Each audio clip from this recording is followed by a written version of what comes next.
after driving more miles than in the contract. Oh, no, go and check your paperwork. I went and checked it into my horror that was the case. So today we're looking at car finance, the pros and the cons, and most importantly, what to watch out for. As ever, we want to hear from you. So please call Moneybox Live 03700 100 444. Geographic charges from landlines and mobiles apply. Email moneybox@bbc.co.uk or tweet @moneybox.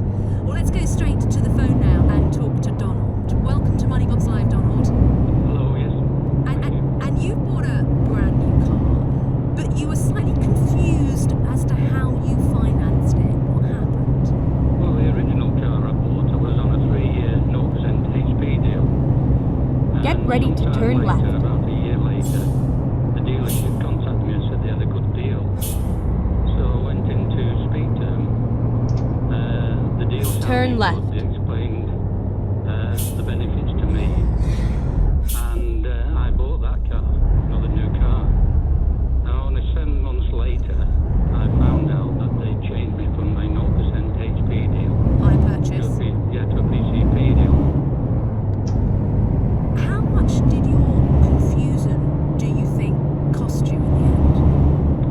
I would reckon it cost me around about £600. Because you didn't understand the contract, the PCP rather than the HP that you were signing.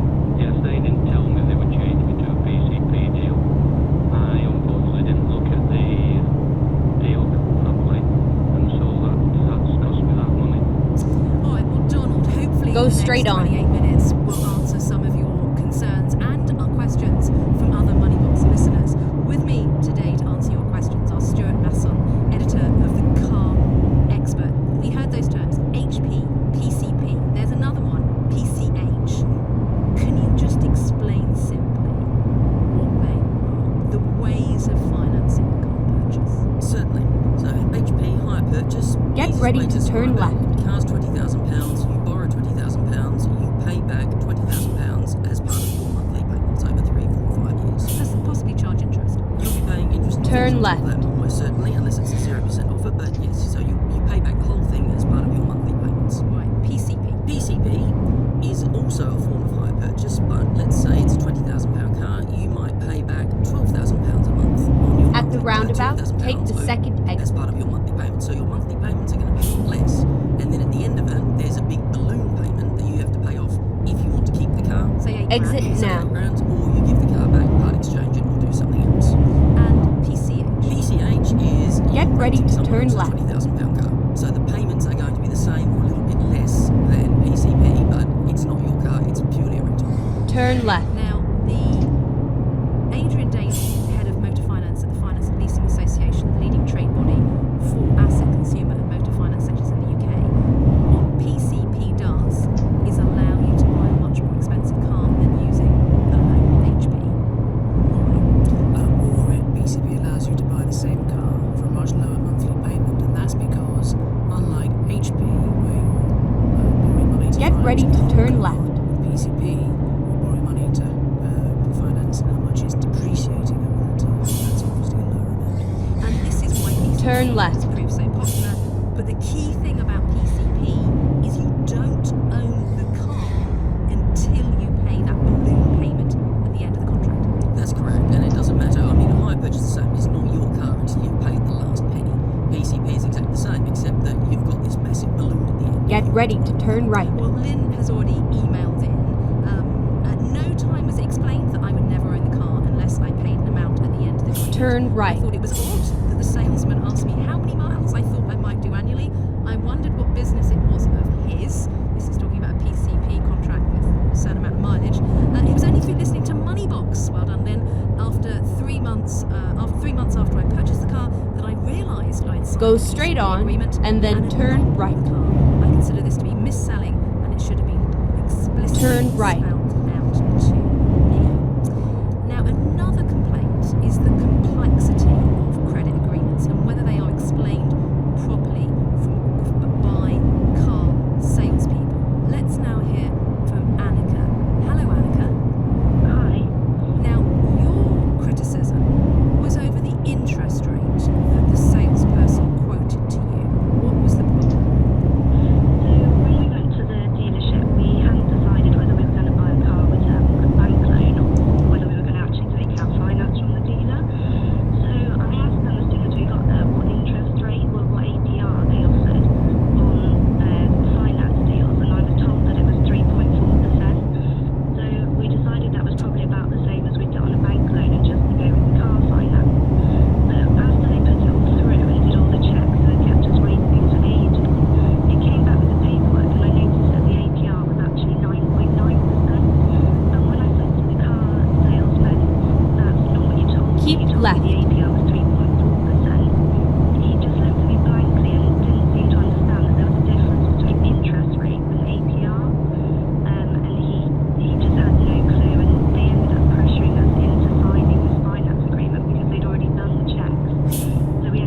dramatically. The first person, or the person who's trying to sell you the car, the salesperson, generally won't have any significant financial knowledge or expertise. The person who is supposed to be processing your finance application, Keep right, the business manager, and then should exit have a right. lot more financial expertise and financial training, but still the results are going to vary dramatically Exit across the right. dealerships up and down the country. One Moneybox listener who spent 35 years in the industry made the point, and I quote, "Dealers generate more profit from selling PCPs, warranties, insurance than the profit they make from selling the car, and so are motivated by that commission." Go straight on. In fact, in October, the UK's financial regulator, the FCA, realised this profit incentive for dealers, made us know the advice they give, and stated this creates an incentive for brokers to act against customer interests. So what problems have the FCA identified, Stuart? The big issue that the FCA was looking at was how car dealers are incentivised by the percentage rate, the interest rate that they are charging the buyer. So they get more commission if you're paying 10% interest than if you're paying 5% interest. The FCA wants to abandon that, so the car salespeople, the dealers, are no longer incentivised to charge you more interest, which means that all the dealers will start offering the lowest interest rates they can. But that hasn't happened It hasn't happened yet. That's what the FCA wants to do. Keep It's right, currently out for discussion and then and turn consultation. right. If that all goes ahead, it will come, I think, in the first half of next year is the plan. yet. Criticism, pretty damning criticism of your industry, Adrian. The direction of travel here is Turn obviously right. absolutely the right one. The FCA has done the right thing. We support that. In fact, most of the industry was already doing the right thing here. This is about completing that journey in order to ensure that the incentives in dealerships are exactly the right ones and consumers get a better deal. And Annika's point about her car salesman not properly explaining to her the different interest rates. That is required, rightly so, by the rules and by the law that anybody selling finance or indeed any other financial product must explain them properly to the consumer. There's also, previous call mentioned, there's paperwork that comes with this. On the plus side, all the details in the paperwork. On the downside, at the moment, that paperwork amounts to 80 to 150 swipes on a smartphone.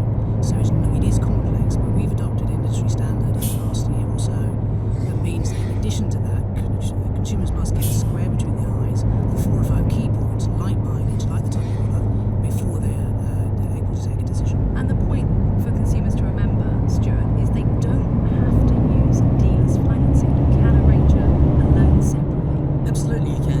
There are many and varied finance options for you when you're buying a car. On a new car, the finance deals are heavily tied into the deals on the car because the dealer selling the car normally sell the finance from the manufacturer-owned finance company as well. On a used car, there is absolutely an enormous number of different people you can get your money from. Okay, well, the FCA's criticisms chimes with one listener, Ian. About the credit history. I've got I can't get the credit card, and yet I want to prove finance on the car. Finance worth about £50,000. I don't feel they did any checks on whether or not I could afford it. And what they should have done really was get to the car that's a few years old. We've also heard from Terry, who emailed us on a moneybox@bbc.co.uk, and he writes, "I have a car finance deal for a BMW 1 Series, and they gave me this even though I was already in financial hardship. I've had numerous defaults and CCJs on my credit file. I also suffer with mental health issues, which the car finance company were aware of. I feel it's irresponsible lending." Adrian, why is the car finance industry lending money to people who can't get credit cards and are already in financial hardship? Well, it's a requirement that any loan, whether it's credit from one kind or motor finance on the other, has to be backed by an appropriate affordability and assessment. And that happens, I'm sure, on every single occasion, whoever the buyer is. And obviously the intensity of that check increases with that person's risk. And if they have the sort of problems that was described by the caller, then the credit check will be more intensive. And much of that takes place in the background with data that the lender has. Stuart? Yeah, there are two sides to that. The people lending the money, the finance companies, need to be rigorous. They need to be looking at the numbers that are given. The dealer is the intermediary in this, so the dealer takes the numbers and the information that the customer is giving them and passes it on to the finance company. The dealer's not making a decision. but there are a lot of links in the chain. When you go to the bank, you're talking to someone from a bank that's going to make a decision. When you're buying a car, you're talking to a dealership who is then going to a head office in Milton Keynes or Reading or wherever it happens to be, that is making the decision without ever having met you. So there is a removal there that doesn't help in these sort of situations. Do you see examples where you think lending standards were not tight enough? I think so. No, I've had this discussion on Moneybox previously, where there are people who clearly shouldn't have been loaned money. What we don't know is what they told the lender as opposed to what their earnings are, and how much information the lender had. Was it a bad decision by the lender? Were they being misled by the customer? But it needs to be tougher, and lending limits need to apply to people who don't have a lot of money and don't earn a lot of money. So why isn't more being done then? Because we've had warnings. I mean, the Bank of England has warned about car finance. Well, on that, the reality check here is that the Bank of England and the FCA have both looked at this intensively and have confirmed that the rule here is responsible lending. The arrears rate, the percentage at which borrowers can't pay the loan back, is a little over 1.2%, which is However, the lowest in the sector. it's the arrears when unemployment goes up that will possibly be problematic. It's not now when unemployment's falling and everyone's got jobs. It's the arrears when we go through potentially a recession or a significant economic slowdown. That is when irresponsible lending comes out. Yeah, the vast Let's ask Stuart. It is. I mean, the reality is that the entire car industry is built on the foundation that it requires people to buy cars they don't need with money they Keep don't right, have.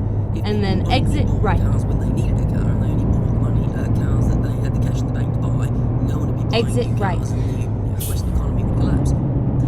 Vivian called in, went to a British car dealer, felt pressure sold a car finance deal, didn't fully understand it, in retrospect considered it poor value, and states they are not Get ready to finance turn experts. left. They did nothing to check this was the right financing deal for me. That was Vivian. Turn left. In Norfolk. Well, let's now hear from 30-year-old Moneybox listener Anna. She got a new BMW last year on a personal contract purchase.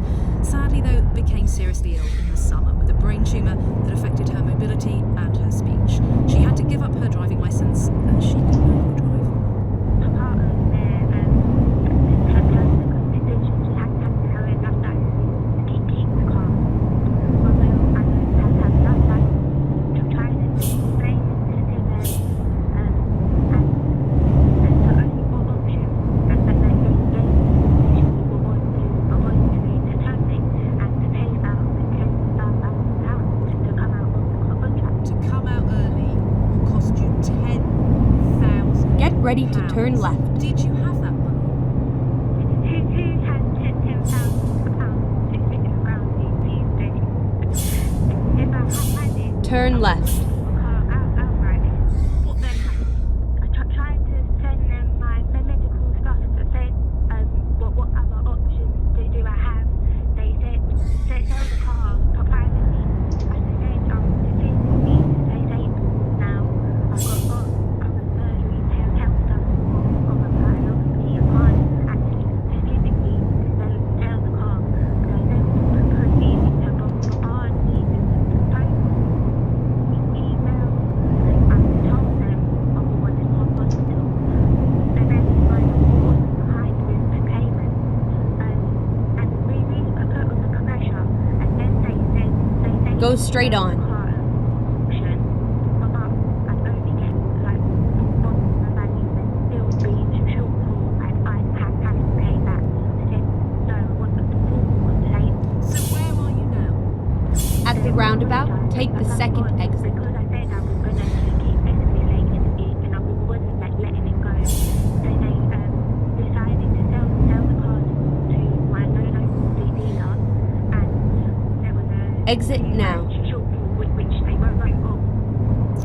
Adrian, as a vulnerable person, is Anna more protected legally? Yes, absolutely. Get ready to Legally, turn under right. laws and ethically, vulnerable people require protection. And in Anna's case, she's had the right out. Turn right. Not by the right route.